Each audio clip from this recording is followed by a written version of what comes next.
7 days without words, 7 nights without sound.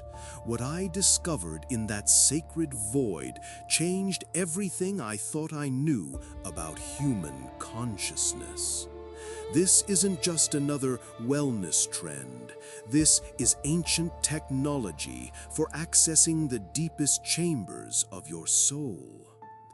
Day 1 felt like drowning in my own thoughts.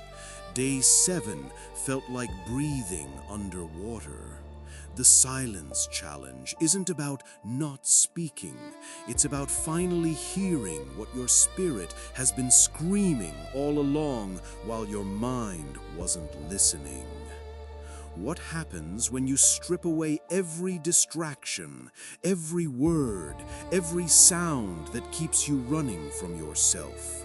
What emerges from that terrifying, beautiful emptiness? I was about to find out the hard way. The ancient mystics knew something we've forgotten. Silence wasn't punishment, it was preparation. Every major spiritual tradition has used controlled silence to crack open human consciousness and reveal what lies beneath our chattering minds. Hour 12 hit me like a freight train. Without words to organize my thoughts, they began moving in patterns I'd never experienced. Raw emotions bubbled up without the safety net of language to soften their impact. The Trappist monks practiced something called the Great Silence. From evening prayers until morning, not a single word passes their lips. They discovered what neuroscience now proves. Silence literally rewires your brain's neural pathways. Day 2 brought the first breakthrough. Without the constant need to verbalize every experience, I started feeling reality directly. Colors became more vivid. Textures spoke to my fingertips. The world revealed layers I'd been talking over my entire life. But here's what nobody tells you about prolonged silence. Your inner critic gets louder before it gets quieter. Every self-doubt, every fear, every unresolved trauma rises to the surface when there's nowhere left to hide. The Desert Fathers of early Christianity understood this phenomenon. They called it the dark night of the soul, the necessary burning away of false selves before your authentic being can emerge. Silence is the furnace for this transformation. By day 3, something shifted. The mental noise that usually screams for attention began settling into whispers. In that growing quiet, I heard something else, a voice that wasn't quite mine, yet completely familiar. Indigenous cultures have always known about this inner voice. They call it different names: the Great Spirit, the ancestor within, the soul's true name. But they all agree on one thing: you can only hear it when everything else falls silent. The 4th day nearly broke me. Waves of loneliness crashed over me like tsunamis. I realized how much of my identity was built on constant communication with others. Who was I when stripped of social validation and verbal expression? This is where most people quit the challenge. The ego panics when it realizes it's not the center of your universe. But something miraculous happens if you push through. You discover you were never alone to begin with. Rumi wrote about this exact experience 7 centuries ago. He spoke of a silence so deep that it becomes a conversation with the divine, not through words, but through pure presence, pure being, pure connection to something infinite. Day 5 brought the first taste of what the mystics call the peace that passes understanding. My nervous system, usually wound tight with constant stimulation, began settling into rhythms I'd forgotten existed. Without words cluttering my mental space, memories surfaced with crystal clarity. Not just what happened, but how it felt, what it meant, why it mattered. Silence became my time machine to unfinished emotional business. The ancient Greeks distinguished between two types of time, chronos and kairos. Chronos is clock time. Kairos is soul time. In silence, chronos dissolves and kairos takes over. Minutes feel like hours. Hours feel like seconds.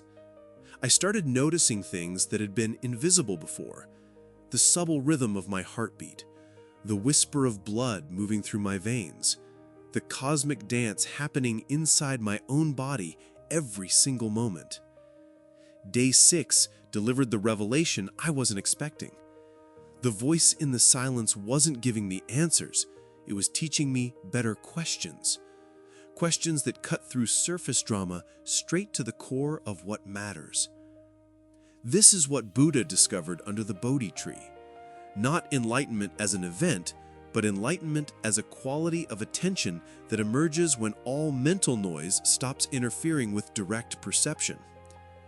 The silence began revealing patterns in my life I'd been too busy talking to notice. How my words often masked my real feelings. How my constant need to fill quiet spaces was actually fear of what I might discover there. Christian contemplatives call this kenosis, the emptying that allows divine presence to fill the vacant space. Every spiritual tradition has its own name for the same process, silence as the prerequisite for sacred encounter. Without the ability to immediately verbalize every experience, I started feeling emotions in their raw form. Joy without explanation, sadness without story, fear without narrative, pure feeling before the mind could categorize and file it away.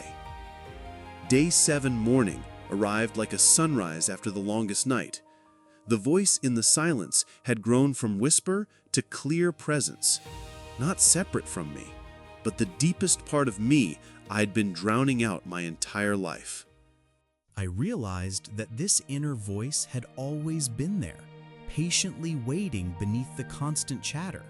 It knew things my thinking mind couldn't access. It held wisdom my educated brain couldn't compute. It was my soul's true language. The final hours of the challenge brought an unexpected gift. Instead of feeling isolated by silence, I felt connected to everything. The trees, the sky, the earth beneath my feet, all speaking the same wordless language I was finally learning to understand. When the 7 days ended and I spoke my first words, they carried different weight. Each word felt precious, chosen, necessary. I understood why some cultures consider speech a sacred act requiring mindful intention rather than mindless reaction. The silence challenge changed my relationship with noise forever. I could no longer unconsciously fill quiet moments with meaningless chatter. Silence had become my teacher, my healer, my direct line to truth. What surprised me most was how the silence followed me back into speaking life. I found myself pausing before reacting, listening deeper before responding, choosing words that carried authentic weight rather than social filler. The mystics were right all along. Silence isn't the absence of something, it's the presence of everything. It's the background canvas on which all experience gets painted. It's the space that makes all sounds possible.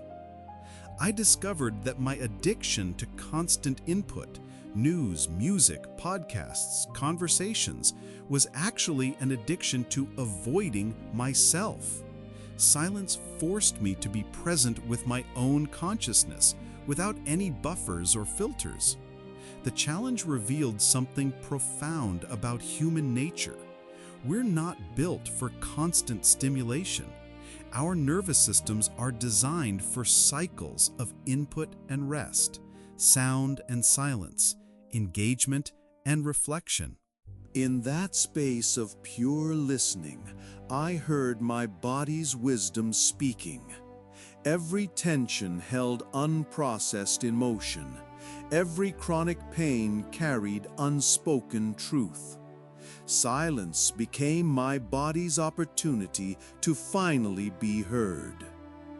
The most shocking discovery was how much mental energy I'd been spending on maintaining my image through words. Without that constant performance, I could redirect that energy toward actually becoming who I claimed to be. I understood why so many spiritual traditions require periods of silence. It's not about discipline or punishment. It's about creating space for your soul to remember its own voice before the world taught you to speak its language instead.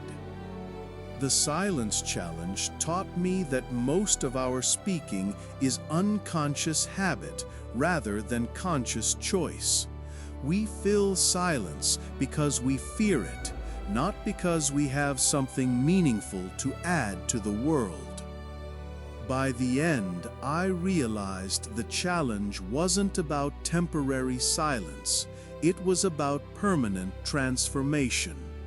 Once you've heard your soul's true voice, you can never again mistake mental noise for wisdom or social chatter for connection. Join our community of seekers. Subscribe for more truths hidden in plain sight. The Silence Challenge is just the beginning of what becomes possible when you stop running from your own consciousness. Stay with us till the end, and you'll discover the mystery buried beneath history. If this resonates with your soul, don't forget to like, share, and subscribe right now. Your engagement helps us reach other souls ready to hear what theirs has been trying to say all along. Here's what my soul told me in that sacred silence, and it will change how you see everything. You are not your thoughts. You are not your emotions.